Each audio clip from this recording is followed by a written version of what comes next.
اعوذ باللہ من الشیطان الرجیم بسم اللہ الرحمن الرحیم۔ السلام علیکم ورحمۃ اللہ وبرکاتہ۔ حکیم محمد الطاف مستند گورنمنٹ طبیہ کالج بہاولپور۔ ناظرین، آج کا جو میرا موضوع ہے وہ ہے جسم کو طاقتور اور خوبصورت بنانے کے لیے چند ٹوٹکے آج میں آپ کو بتانا چاہتا ہوں کہ ان ٹوٹکوں کو آپ اپنے گھر میں ہی استعمال کر کے آپ اپنے جسم کو مضبوط، طاقتور اور خوبصورت بنا سکتے ہیں۔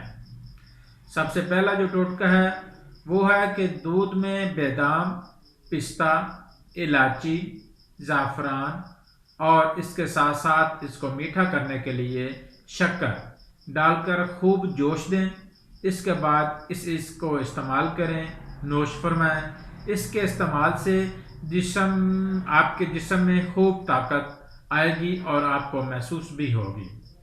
دوسرے نمبر پہ جو ٹوٹکا ہے وہ آپ انجیر کو دودھ میں جوش دے کر کھانے سے، اور پہلے آپ انجیر کو جب آپ دودھ میں جوش دے لیں گے آپ نے انجیر کھا لینی ہے، اوپر سے اسی دودھ کو ہی استعمال کرنا ہے۔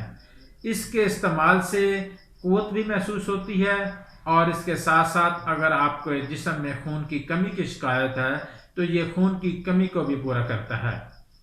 تیسرے نمبر پہ ہے بھینس کے گرم دودھ میں 2 چمچ شہد خالص اس میں ملا کر اچھی طرح مکس کر کے پی لیا جائے تو یہ عام جسمانی کمزوری کو دور کرنے کے لیے اور طاقت کو بڑھانے کے لیے بہترین ٹوٹکا ہے۔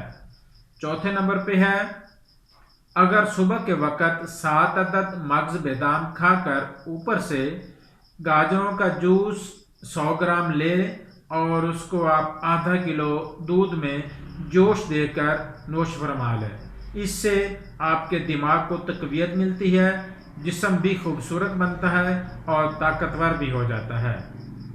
چنے کے آٹے کا حلوہ بنا کر روزانہ کھانے سے اعصابی اور دماغی کمزوری سے نجات ملتی ہے۔ آخری چھٹے نمبر پہ ہے رات کو 21 عدد کشمش اور 1 چمچ شہد کا دودھ میں بھگو کر رکھیں، صبح کو آپ کشمش نکال کر کھا لیں۔ اس کے بعد اس دودھ کو نیم گرم کرنے کے بعد آپ اوپر سے اس دودھ کو استعمال کر لیں۔ یہ آپ نے صبح نہار منہ استعمال کرنا ہے۔ اس سے آپ کے دماغ کو طاقت ملے گی اور جسم بھی آپ کا خوبصورت لگے گا۔ یہ چند ٹوٹکے آج میں آپ کو بتانا چاہتا ہوں جو میں نے آپ کو بتا دیے ہیں، اس کا آپ استعمال کریں اور ان کا فائدہ لیں۔ اللہ حافظ۔